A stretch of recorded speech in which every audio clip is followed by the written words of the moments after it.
الحمد لله نحمده ونستغفره ونستعينه ونستهديه ونعوذ بالله من شرور انفسنا وسيئات اعمالنا من يهد الله فهو المهتد ومن يضلل فلن تجد له وليا مرشدا الحمد لله الواحد الاحد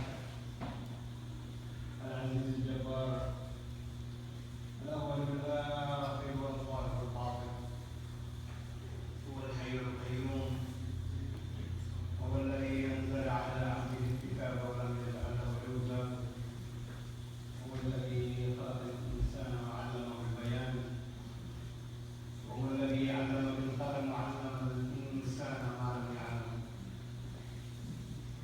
سبحانه لا علم لنا الا ما علمتنا انك انت العليم الحكيم اللهم علمنا من علمك واعطنا من حكمتك واتنا من لدنك رحمه وهيئ لنا من امرنا رشدا واشهد ان لا اله الا الله وحده لا شريك له واشهد ان محمدا عبده ورسوله وصفيه وحبيبه ادى الامانه وبلغ الرساله ونصح للامه فكشف الله به الامه وتركنا على المحجه البيضاء ليلها كنهارها لا يزيد عنها الا هالك اللهم صل وسلم وبارك على محمد وعلى ال محمد كما صليت وباركت على ابراهيم وعلى ال ابراهيم في العالمين انك حميد مجيد يا ايها الذين امنوا اتقوا الله حق تقاته ولا تموتن الا وانتم مسلمون. Indeed, all praise is due to Allah subhanahu wa ta'ala, the one true God who created each and every one of us. He is the creator of the heavens and earth and everything in between. He is the Alpha, He is the Omega. He is the omniscient and omnipotent. I bear witness that there is no deity worthy of worship except that one true God, Allah subhanahu wa ta'ala. That Muhammad sallallahu alayhi wa sallam is indeed His prophet and messenger, servant and slave.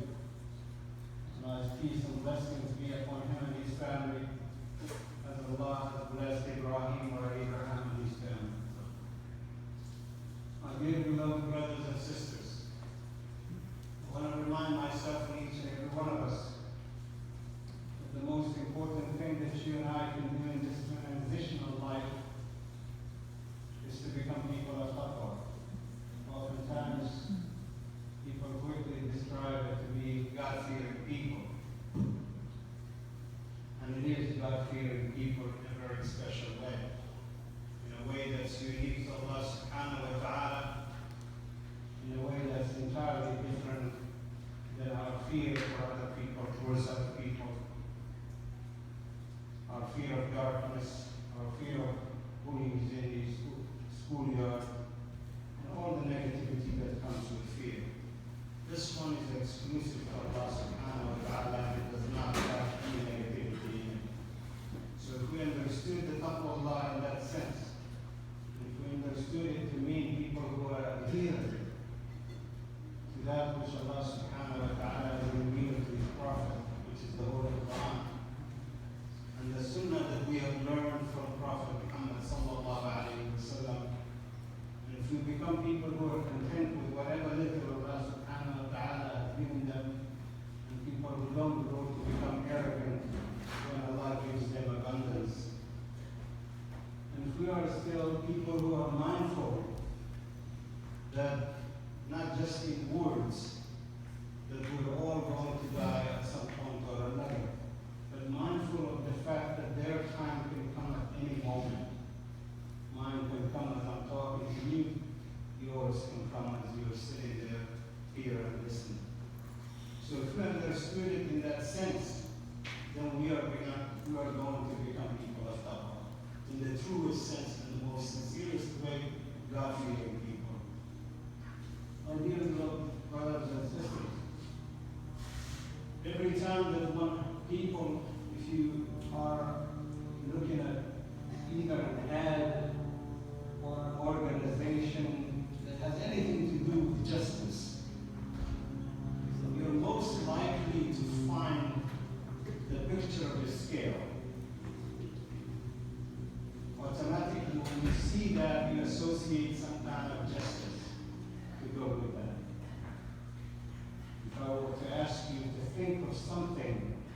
mind that represents justice.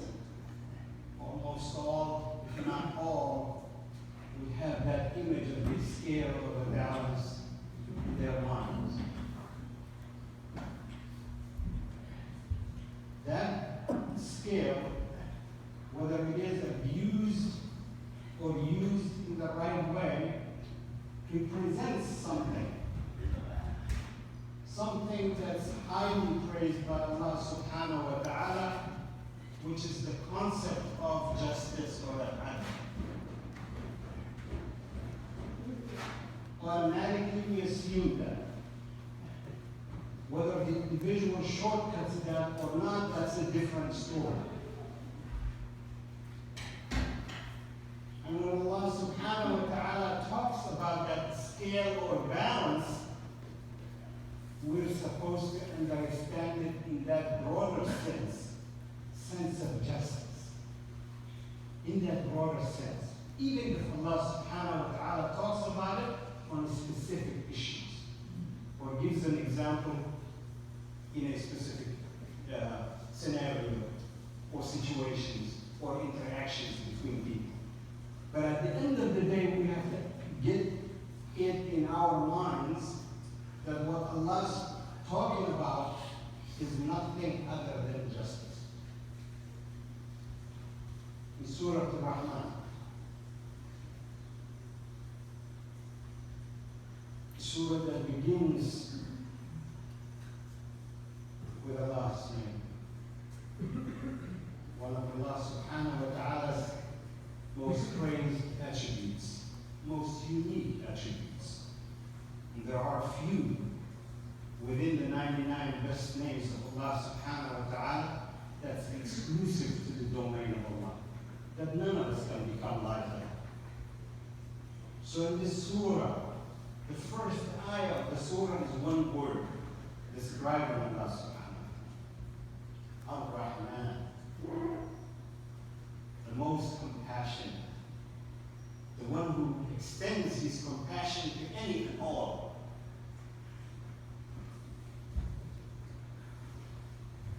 Whether they are people of faith or whether they are not.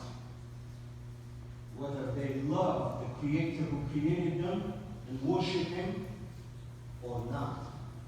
Allah extends that. Something that you and I as human beings could never fathom ourselves doing. We could never do that. When we care for other people, we do it selectively. So in this case, Allah subhanahu wa ta'ala expresses His name, so we will understand where He is coming from. In that same surah, going back to the mizan, or the balance or the scale, Allah subhanahu wa ta'ala says, وَالسَّمَاءَ رَفَعَهَا وَوَضَعَ الْمِيزَانَ.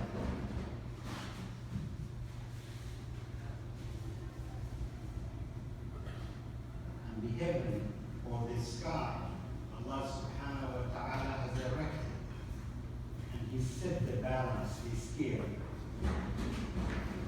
He set the balance. Set the balance for what? In business transactions only? Of course. Because Allah subhanahu wa ta'ala does not think as we, in a very defective way, think all the time. We think justice applies in certain situations, and it doesn't apply in other situations. So when Allah subhanahu wa ta'ala talks about, in this case, gives us an example of tijara, transaction between two people, and uses the scale in that sense, we assume that Allah is only talking about that, the transaction between two people. But what about other parts of life? Would Allah allow for that mizan to be heavy on one side and light on the other in a very unfair way?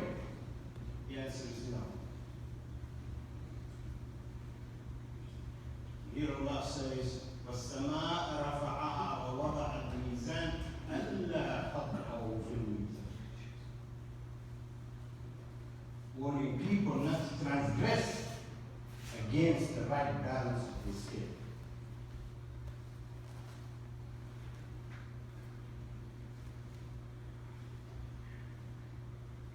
الحكيم والوزن عند القسط ولا تخسروا الميزان. He warns people again to establish the balance based on a qist.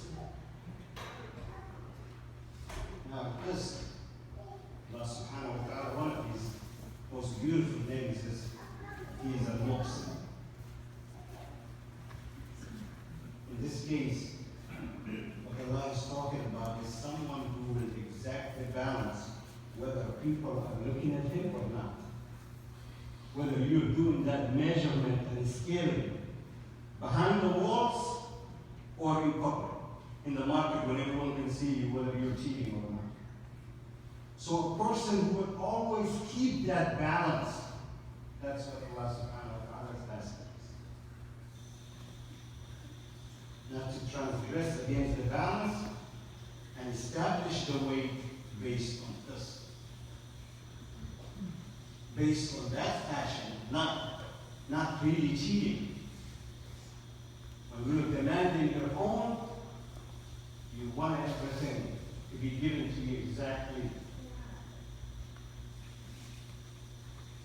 When it's turned for the other people, of course, some will be tempted, and they might do it on occasion, and some even develop that habit of always giving lesser to the other people. And when you look around the world, that's exactly what's happening in every aspect. Because there is a balance in every circle of life, whether we want to admit that or not. It's not only the transaction between two people when they're buying or selling, but everything in life, there is a balance. And once we transgress against that balance, the consequence is always negative.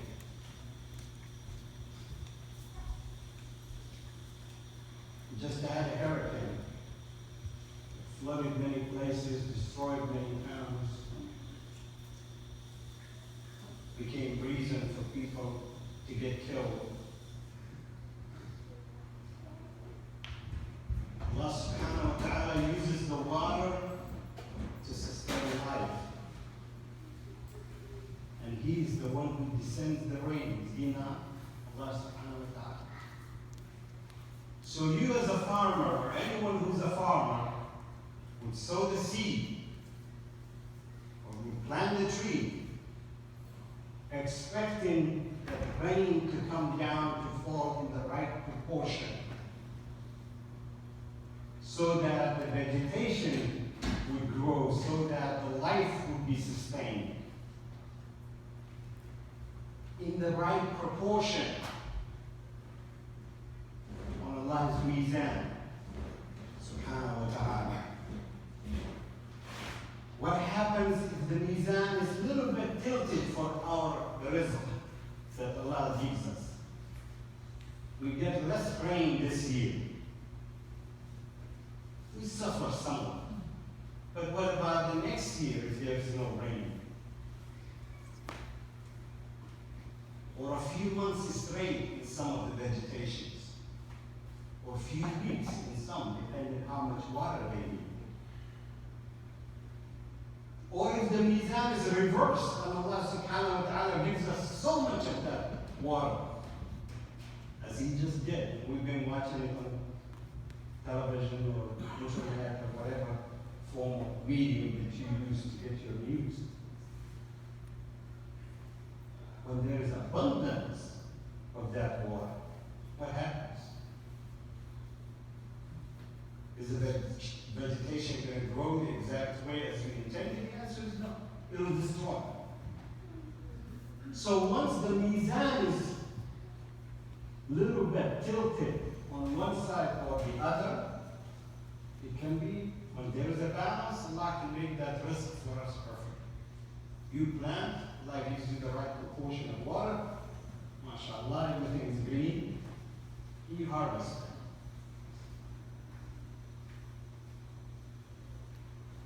If we're giving too much, it's negative. If we're giving too little, it's negative.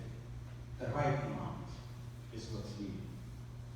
So everything in life, there is such balance. So when we transgress against that, it yields a negative return. Whether it is in politics, whether it is in relationship with our families, with our neighbors, our communities, and so forth and so on. If we're not using that right balance, the return or the yield is going to be negative. That's how we should understand the ayah, or these ayah, not in the limited sense, because Allah subhanahu wa ta'ala is the source of all justice. He does not, like human beings, ensure one side of the justice and say, this is how you should supposed to do when you're dealing with people in tijara and exchange of money. And then in other parts of the life, it's okay. Rights and responsibilities in terms of politics, for example.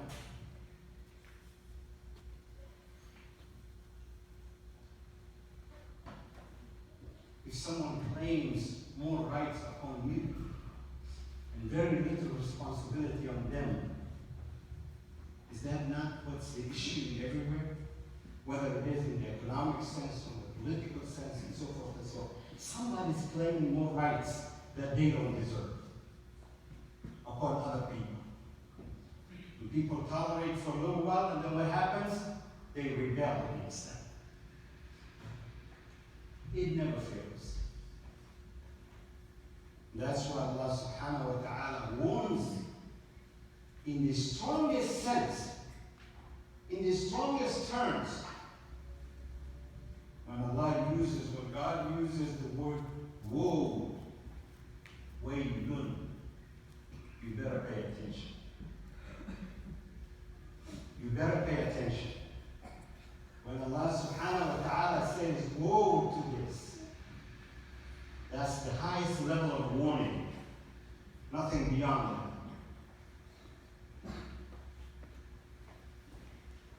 In Surah Al-Mutaffifin, what does Allah subhanahu wa ta'ala say? Waylun lil-mutaffifin. Allah is swearing, in other words, saying warning, giving the highest warning to the al-mutaffifin. Now, who are these al-mutaffifin that Allah subhanahu wa ta'ala is giving them such serious warning? الذين إذا كانوا على الناس يستوفون. Those who are, when they're having transaction with other people and they pay for certain things, they expect the exact measurement given to them. Nothing less. They're guarding that. They're making sure that they get what they pay for. And there's nothing wrong with that. Now, when it comes to the reverse role, وإذا كانوهم ووزنوهم يخسرون. In other words, when they are the ones who are supposed to give the exact amount back, they short that. They short it what they're giving. So they want their exact amount when they're receiving. When they're giving, they want to give it a little less.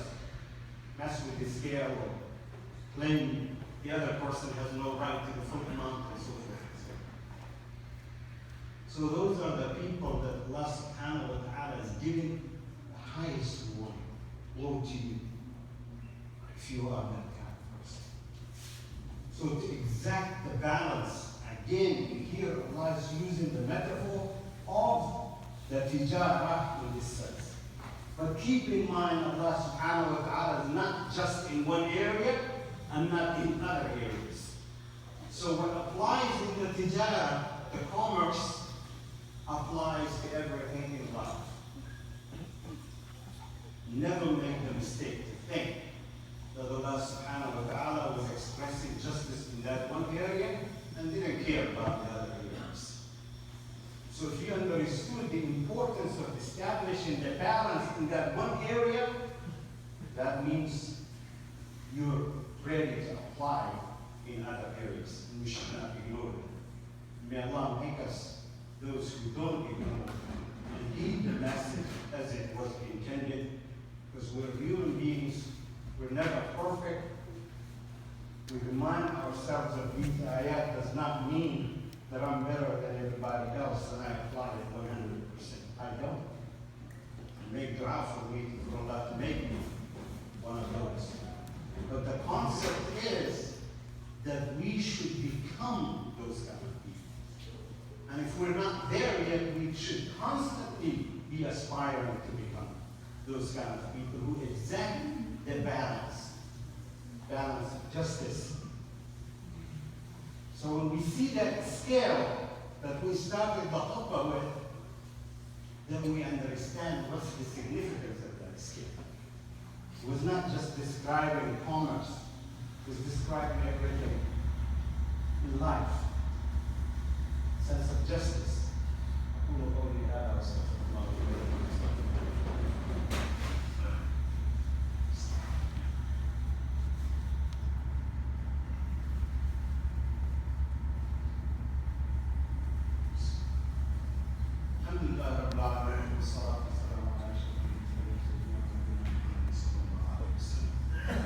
Dear brothers and sisters, I'll just conclude by saying it's very important that we become people who are mindful of the rights of the other people. That's the whole message that we were just talking. We're always good guardians of our rights. As Allah subhanahu wa ta'ala talks about this of faith. The first group, Allah described those who want the exact measurement given to them. So we always guard our rights. We want exactly what's ours. And some will go even beyond that and demand even more than what they deserve or what they have the right to. But the bottom line is to become people who are mindful of the rights of the other. May Allah make this those people. Let's turn our hearts to Allah subhanahu wa ta'ala. Allahumma inna minna nasta'inu qawla wa yastaghfiruna ahsana. Allahumma arina al-haqqa haqqan warzuqna ittiba'ahu wa arina al-batila batilan warzuqna ijtinaba. Allahumma ighfir lana wa liwalidina. Allahumma ighfir lana wa liwalidina. Allahumma ighfir lil muslimina wal muslimat.